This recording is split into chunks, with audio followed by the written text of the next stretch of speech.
विधायक पर कसा ईडी का शिकंजा, चिल्लाने लगे राहुल और सोनिया। ईडी ने दर्जनों ठिकानों पर की छापेमारी, अब जेल जाएंगे राहुल गांधी। नमस्कार, मैं हूं परवीन शेख, आप देख रहे हैं कैपिटल टीवी की स्पेशल स्टोरी। इस स्टोरी में विस्तार से चर्चा ईडी के तगड़े एक्शन की। इस एक्शन से 10 जनपद पर बैठी सोनिया गांधी भी मुश्किलों में घिर चुकी हैं। ईडी जांच की आंच 10 जनपद तक पहुंच सकती है, क्योंकि 1300 करोड़ का घोटाला किसी और ने नहीं बल्कि कांग्रेस के नेता ने किया है, जिसके तार कांग्रेस आलाकमान तक पहुंच सकते हैं। ईडी की जांच की रफ्तार बता रही है कि इस साल होने वाले विधानसभा चुनाव से पहले ईडी गांधी परिवार पर भी शिकंजा कस सकती है। फिलहाल राहुल गांधी ईडी को लेकर फिर से चिल्लाने लगे हैं, क्योंकि देश में कहीं भी ईडी कोई भी एक्शन लेती है तो सबसे पहले राहुल गांधी ही हल्ला काटने लगते हैं। आपने सुना ही होगा, चोर की दाढ़ी में तिनका, वही हाल राहुल गांधी का है।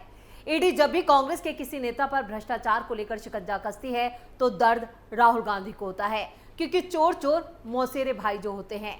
दरअसल इन्फोर्समेंट डायरेक्टरेट यानी ईडी ने गुरुवार 18 जुलाई को 1392 करोड़ रुपए के बैंक घोटाले के मामले में देश की राजधानी दिल्ली समेत 5 शहरों में छापेमारी की है। ईडी की टीम ने दिल्ली, गुरुग्राम, महेंद्रगढ़, बहादुरगढ़ और जमशेदपुर में 15 लोकेशंस पर रेड मारी। बैंक घोटाले में ये छापेमारी महेंद्रगढ़ के विधायक राव दान सिंह और उनके परिवार और दूसरे लोगों के खिलाफ की जा रही है। इस बैंक धोखाधड़ी की जांच का जिम्मा ईडी के साथ साथ सीबीआई को भी सौंपा गया है। आपको बता दें कि मेसर्स अलाइड स्ट्रिप्स लिमिटेड नाम की एक कंपनी है, जो कि विधायक राव दान सिंह और उनके परिवार से जुड़ी है, जिसके जरिए 1392 करोड़ रुपए का लोन लिया गया और जिसे कभी वापस नहीं लौटाया गया। सीबीआई ने इस मामले में कंपनी और उसके प्रमोटर्स मोहिंदर अग्रवाल और गौरव अग्रवाल समेत कई दूसरे लोगों के खिलाफ केस दर्ज किया था।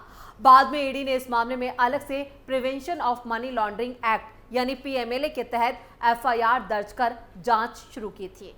लोकसभा चुनाव भी लड़ चुके हैं राव दान सिंह। ईडी की टीम महेंद्रगढ़ के विधायक राव दान सिंह के आवास पर सुबह सुबह छापेमारी के लिए पहुंची। इस दौरान सुरक्षा कर्मियों को भी ईडी की टीम के साथ देखा गया। राव दान सिंह को भूपेंद्र सिंह हुड्डा का करीबी माना जाता है और दीपेंद्र हुड्डा खुद राहुल गांधी के करीबी हैं, जिससे साफ समझा जा सकता है कि राव दान सिंह का रिश्ता गांधी परिवार से भी है। यानी इस घोटाले के तार 10 जनपद से जुड़ते नजर आ रहे हैं। आपको बता दें कि कांग्रेस की तरफ से राव दान सिंह को लोकसभा चुनाव में भिवानी से टिकट दिया गया था, लेकिन उन्हें बीजेपी के उम्मीदवार धर्मवीर सिंह के हाथों हार का सामना करना पड़ा।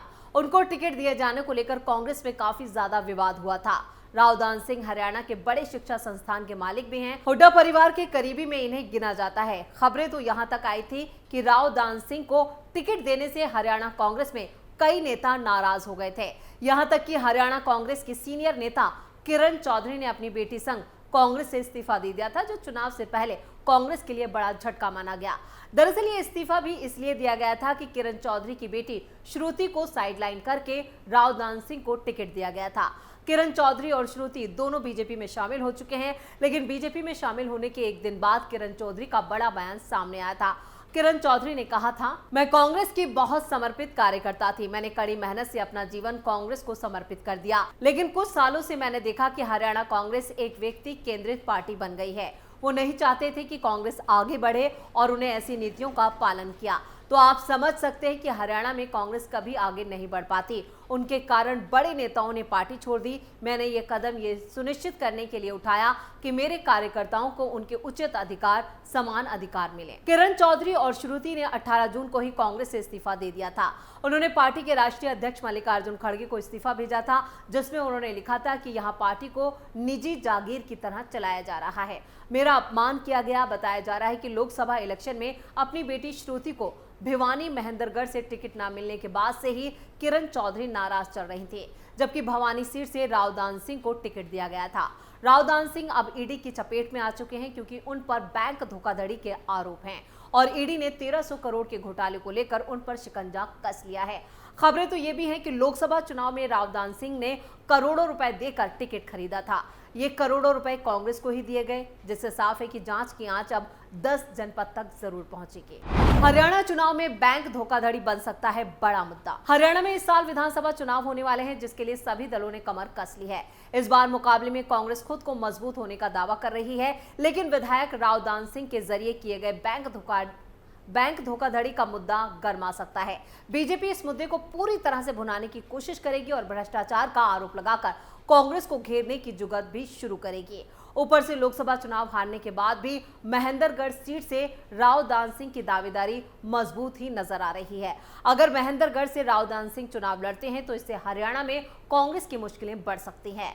महेंद्रगढ़ से 4 बार के एमएलए राव दान सिंह पूर्व मुख्यमंत्री भूपेंद्र सिंह हुड्डा के सबसे ज्यादा करीबियों में से एक हैं। इसका अंदाजा इसी से लगाया जा सकता है कि जब राहुल गांधी की भारत जोड़ो यात्रा ने हरियाणा में एंट्री की थी, तब पूर्व सीएम हुड्डा ने इस यात्रा की पूरी कमान राव दान सिंह को सौंपी थी। राव दान सिंह तत्कालीन हुड्डा सरकार में काफी हैवीवेट मंत्रालय में सीपीएस भी रह चुके हैं। उनके बेटे अक्षत राव हरियाणा में युवा कांग्रेस के प्रदेश अध्यक्ष रह चुके हैं। अक्षत राव बीजेपी के सीनियर नेता और पूर्व कैबिनेट मंत्री राव नरबीर सिंह के दामाद हैं। राजनीतिक लोगों की माने तो 2019 विधानसभा चुनाव से पहले अक्षत का नाम आदर्श क्रेडिट कोऑपरेटिव सोसाइटी घोटाले में आने के बाद से ही सिटिंग एमएलए होने के बावजूद राव नरबीर सिंह की गुरुग्राम के बहादुर शाहपुर सीट से बीजेपी की टिकट कट गई थी। हालांकि उनके पिता दान सिंह ने महेंद्रगढ़ से कांग्रेस की टिकट पर चुनाव लड़ा और जीत भी गए। अब ईडी ने जिस तरह से 1300 करोड़ की धोखाधड़ी का मामला उठाया है, उसके बाद राहुल गांधी और सोनिया गांधी तक फंसते दिख रहे हैं। 1300 करोड़ के बैंक धोखाधड़ी में फंसे विधायक राव दान सिंह। प्रवर्तन निदेशालय ने ईडी ने 1392 करोड़ रुपए के बैंक कर्ज धोखाधड़ी के मामले से जुड़ी मनी लॉन्ड्रिंग के सिलसिले में हरियाणा से कांग्रेस विधायक राव दान सिंह और जो एक धातु निर्माण कंपनी और उसके ठिकानों पर यहाँ पर छापेमारी की। ईडी ने 18 जुलाई को ही 1392 करोड़ रुपए के बैंक घोटाले के मामले में दिल्ली समेत 5 शहरों में ये छापेमारी की। ईडी की टीम ने दिल्ली, गुरुग्राम, महेंद्रगढ़, बहादुरगढ़ और जमशेदपुर समेत कई जगहों पर रेड मारी। बैंक घोटाले में ये बड़ी छापेमारी की गूंज आज पूरे हरियाणा में सुनाई दी। महेंद्रगढ़ के विधायक राव दान सिंह और उनके परिवार और दूसरे लोगों के खिलाफ ईडी की इस कार्रवाई से कांग्रेस को मिर्ची लगी है। इस बैंक धोखाधड़ी की जांच का जिम्मा ईडी के साथ साथ सीबीआई को भी सौंपा गया है।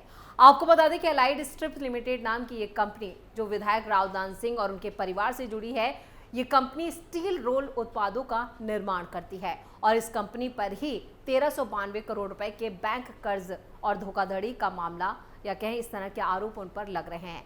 और जो ये लोन लिया गया था इसे कभी लौटाया भी नहीं गया। बाद में इस कर्ज को उनके बढ़ते खाते में डाल दिया गया।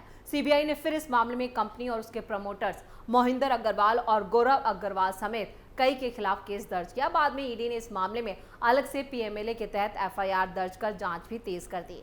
सूत्रों के मुताबिक जिन लोगों के ठिकानों पर तलाशी ली गई उनमें महेंद्रगढ़ क्षेत्र से 65 साल के विधायक राव दान सिंह जो है वो मुख्य आरोपी और उनका बेटा अक्षय सिंह और अलाइड स्ट्रिप्स लिमिटेड कंपनी और उसके पार्टनर्स मोहिंदर अग्रवाल और गौरव अग्रवाल और दूसरे लोग शामिल हैं। गौरतलब है कि राव दान सिंह भूपेंद्र सिंह हुड्डा के जिस तरह से उनके करीबी रिश्ते हैं, ऐसे में भूपेंद्र सिंह हुड्डा की भी फजीयत होगी। कांग्रेस ने उन्हें लोकसभा चुनाव 2024 के दौरान ही भिवानी से चुनाव लड़वाया था, लेकिन वो चुनाव हार गए थे और बीजेपी के उम्मीदवार धर्मवीर सिंह ने उन्हें हराया था। वहीं उनको टिकट दिए जाने को लेकर कांग्रेस में काफी कलह हुआ था। राव दान सिंह हरियाणा के बड़े शिक्षा संस्थान के मालिक भी हैं। आपको बता दें कि हरियाणा में इस साल के आखिर में विधानसभा चुनाव हो रहे हैं और हरियाणा में इस बार बीजेपी और कांग्रेस के बीच सीधी टक्कर है। लेकिन अब विधायक राव दान सिंह और उनके परिवार की इस बैंक धोखाधड़ी का जो मुद्दा है वो गर्मा चुका है। बीजेपी इस मुद्दे को पूरी तरह से भुनाने की कोशिश में रहेगी और कांग्रेस को घेरने की कोशिश करेगी। इधर लोकसभा चुनाव हारने के बाद भी महेंद्रगढ़ सीट से राव दान सिंह की दावेदारी मजबूत मानी जा रही है, लेकिन कांग्रेस अब इस पूरे मुद्दे पर बैकफुट पर नजर आ रही है। हरियाणा विधानसभा चुनाव 2024 से पहले राव दान सिंह के यहाँ छापेमारी होने से उन्हें बड़ा झटका लगा है। इससे उन्हें चुनाव में नुकसान होना तय माना जा रहा है। राव दान सिंह के बेटे के खिलाफ भी पहले से केस चल रहा है, हालांकि वो फिलहाल बेल पर बाहर है। ईडी को इस छापेमारी में क्या मिला इसकी जानकारी तो अभी तक सामने नहीं आई है, लेकिन विपक्ष इसे राजनीतिक साजिश का नाम दे रहा है। अगर ईडी को इस रेड में कुछ मिलता है तो इससे न सिर्फ कांग्रेस विधायक को नुकसान होगा, बल्कि हरियाणा चुनाव में कांग्रेस को भी झटका लग सकता है। तो स्पेशल स्टोरी में इतना ही। वीडियो कैसा लगा कमेंट करके अपनी राय जरूर दें। वीडियो को लाइक करें, शेयर करें और कैपिटल टीवी को सब्सक्राइब जरूर करें। नमस्कार।